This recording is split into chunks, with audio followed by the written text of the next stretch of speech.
Hi, I'm Sarah Chin, and this is the story of how I learned that appearances can be the perfect disguise for success. For 3 years, I cleaned offices at Chen Technologies while secretly owning 51% of the company's shares. But let me start from the beginning.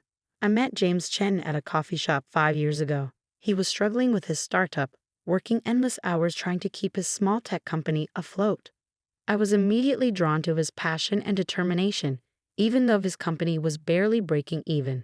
What he didn't know was that I had just sold my first software company for $40 million and was looking for my next investment opportunity. I kept my success quiet. Too many experiences with people only interested in my money had taught me to be cautious.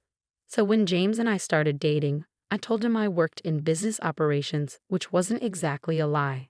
He assumed I was a mid-level manager somewhere, and I let him believe that. Our relationship moved quickly. Within 6 months, we were married in a simple ceremony. His family, especially his mother, Linda Chen, was less than thrilled. A manager marrying into the Chen family? She'd whisper loud enough for me to hear. James could have done so much better. But then came the twist that would set everything in motion. 2 months after our wedding, James's company, Chen Technologies, was on the verge of collapse. They needed an immediate injection of $10 million to survive. James was devastated. That's when I made a decision that would change everything. I would help, but on my terms. I created a shell company, Phoenix Investments, and approached Chen Technologies as an interested investor. The deal was simple: $10 million for 51% of the company. James was hesitant to lose control, but with no other options, he agreed. What he didn't know was that his new majority shareholder was actually his wife. Here's where things got interesting. To keep an eye on my investment while maintaining my cover, I took a job as the office cleaner at Chen Technologies. James was embarrassed, his wife working as a cleaner at his company, but I insisted, saying we needed the extra money. Linda, my mother-in-law, was ecstatic. Finally, she had concrete proof of my low status. She made sure everyone knew that her son had married the cleaner. At family dinners, she'd deliberately spill things. "Oh, Sarah, be a dear and clean that up. It's what you're good at, after all." For 3 years, I played my part perfectly. I cleaned offices during the day, but my real work happened after hours. Through Phoenix Investments, I quietly guided the company's major decisions, turning down James's riskier proposals and steering the company toward more profitable ventures. The company began to stabilize, then thrive. But success made James's family even more unbearable. They credited everything to James' natural business genius, while treating me with increasing disdain. Linda even started a campaign to convince James to divorce me. "A cleaner isn't suitable for a CEO," she'd say. "Think of your reputation." James, to his credit, defended me, but I could see the strain it was putting on him. The final straw came last week when Linda organized a surprise dinner. She invited a young, wealthy heiress who she thought would be perfect for James. The entire evening was orchestrated to humiliate me. As I served coffee, Linda had insisted I act as waitstaff. I overheard her telling the heiress, "Don't worry about her. Once James signs the new company restructuring plan tomorrow, we'll have enough leverage to force her out." Little did they know, tomorrow would change everything. Because tomorrow was the day Phoenix Investments would finally reveal its true owner, and I had my own surprise plan for the Chen family. The next morning dawned bright and clear. I arrived at Chen Technologies early, not to clean, but to prepare for what would become the most memorable board meeting in the company's history. I changed from my usual cleaner's uniform into a tailored black Armani suit I kept hidden in my office. Yes, I had an office. The cleaning staff supervisor's office, to be exact, which I'd used for late-night work when everyone else had gone home. Linda had orchestrated this emergency board meeting, convinced she finally outmaneuvered the mysterious Phoenix Investments. She'd spent months gathering support from minor shareholders, promising them better returns once they removed the absent investor who was holding the company back. She didn't realize that every move she'd made had been carefully monitored. James arrived looking troubled. He'd mentioned the meeting to me the night before, apologizing that I couldn't attend since it was high-level business stuff. I just smiled and told him I'd be busy cleaning the conference room anyway. He'd winced at that, and I'd seen the doubt in his eyes, the same doubt his mother had been carefully nurturing. The board members filed in at 9 a.m. sharp. Linda swept in last, wearing a triumphant smile followed by her personal lawyer. She'd even invited several business reporters, planning to make the leadership transition a public spectacle. I watched through the conference room's glass walls as she took her seat beside James, patting his hand like a mother about to watch her child win a school prize. Before we begin, Linda announced, standing up, I want to thank everyone for coming to this historic meeting. Today we'll be voting on a new direction for Chen Technologies, one that will finally unleash its true potential. She shot a meaningful look at the reporters. That was my cue. I walked into the conference room, my heels clicking against the hardwood floor.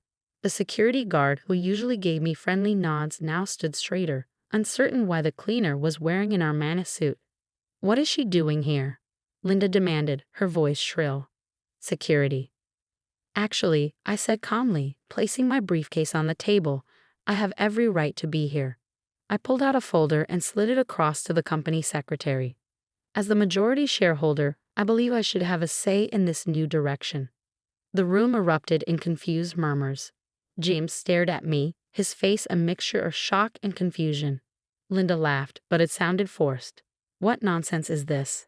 Everyone knows Phoenix Investments holds the majority shares, not some cleaner.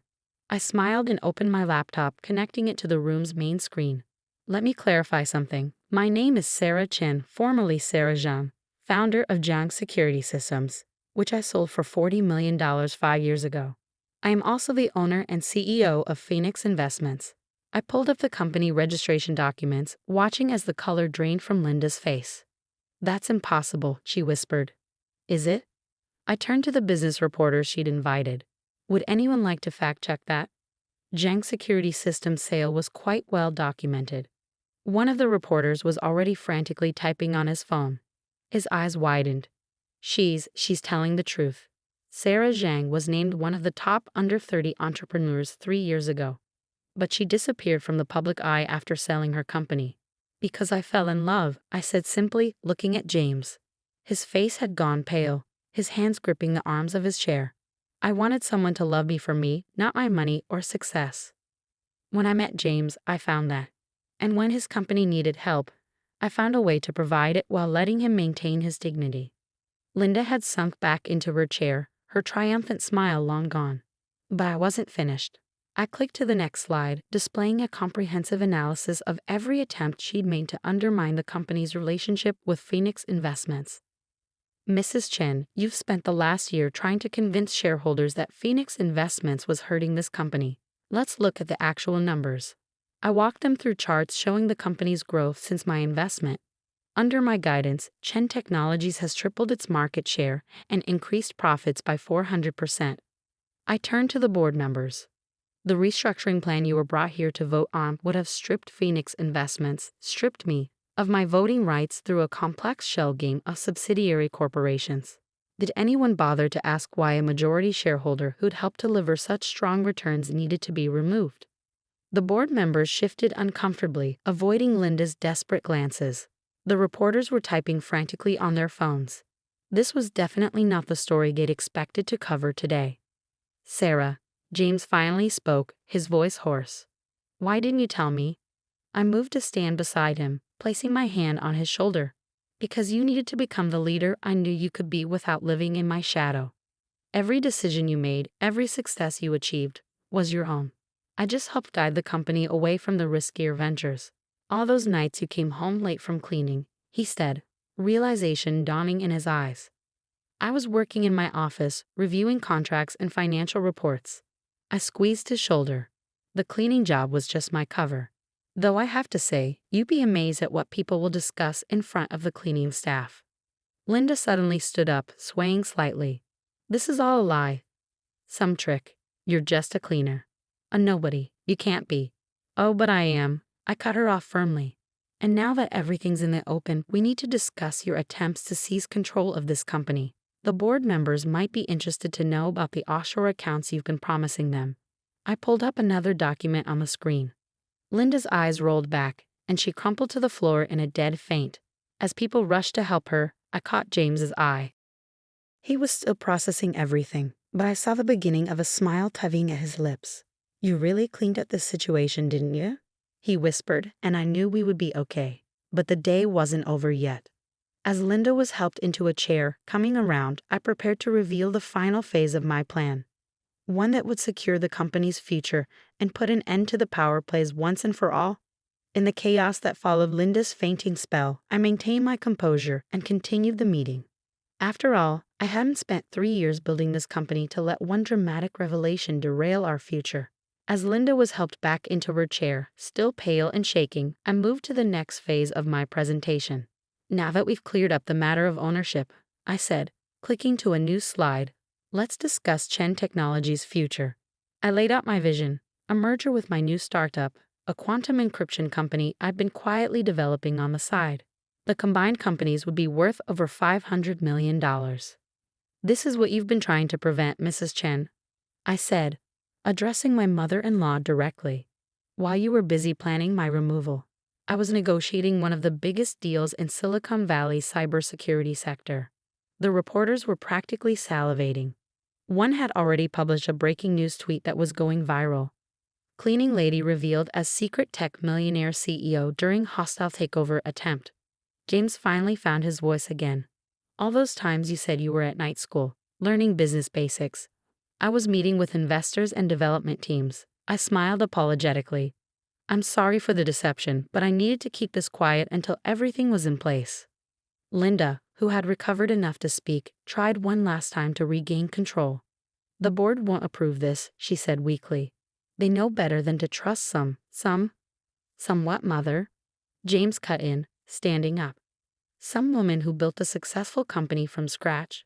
Some person who loved your son enough to help him succeed while staying in the background. Some CEO who just offered us a deal that will make Chen Technologies a major player in cybersecurity. The board members were already nodding enthusiastically, looking at the projected profit margins with growing excitement. The deal wasn't just good, it was transformative. I moved to approve the merger, one board member said quickly. Others seconded immediately. As the votes were counted, unanimously in favor, I watched the last of Linda's power crumble.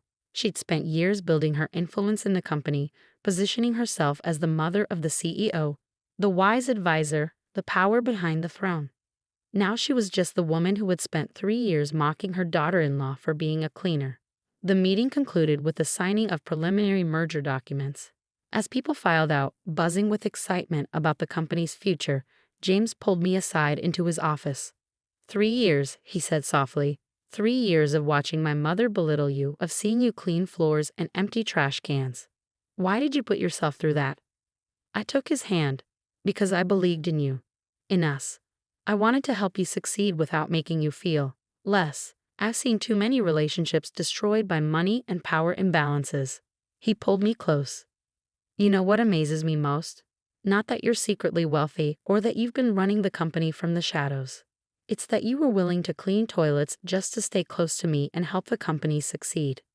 Well, I smiled. It did give me an excellent view of how the company really operated. Your middle managers really should learn to watch what they say around the cleaning staff. The next few weeks were a whirlwind of changes. The merger announcement sent our stock price soaring. Business magazines clamored for interviews, fascinated by the story of the undercover CEO. I agreed to a few carefully chosen ones that focused on the business strategy rather than the family drama. Linda took an extended vacation to recover from the shock. Before she left, I visited her at home. She sat stiffly in her living room, looking smaller somehow, diminished. I don't expect us to be friends, I told her honestly. But I love your son, and this company has been his dream since before I met him. I'd like to find a way forward that doesn't involve constant warfare. She was quiet for a long time. Finally, she spoke, her voice barely above a whisper. You could have destroyed me today, exposed all my plans, my offshore accounts. Why didn't you? Because you're James's mother, I said simply. And because sometimes the best revenge is simply succeeding. She nodded slowly, and while we didn't hug or suddenly become best friends, something shifted. A foundation for a different kind of relationship built on respect, if not affection. James and I moved forward too. He insisted on taking me to dinner at the coffee shop where we first met. As we sat in the same booth where I'd first fallen for his passionate talk about his struggling startup, he took my hand. You know what this means, right? He said with a grin. No more pretending. No more cleaning uniforms. I squeezed his hand. Actually, I think I'll keep doing a cleaning supervisor rounds once a week. You'd be amazed what people tell the cleaning lady. It's better than any management consultant's report. We laughed together, and I felt the last weight lift from my shoulders. The truth was finally out, and our future was brighter than ever. Today, 6 months later, Chen Technologies Zhang Security is the fastest growing cybersecurity firm in Silicon Valley. James and I run it together, true partners at last. Linda has returned from her vacation with a slightly different attitude. She still isn't warm, but she's respectful, especially after our stock price tripled post-merger. And me? I keep a cleaning uniform hanging in my CEO office. It reminds me that success isn't about titles or corner offices. It's about being willing to do whatever it takes to protect what you love, even if that means pushing a mop while running a company. Sometimes at night, I walk through our empty offices, remembering all the conversations I overheard, all the plans I made while everyone thought I was just emptying trash bins. And I smile, knowing that sometimes the best disguise isn't wealth or power, it's being underestimated. After all, they say it's lonely at the top. But from what I've seen, the view is much better from the bottom, looking up at people who never bother to look down. Because that's where you learn the truth about who people really are and what they're really capable of.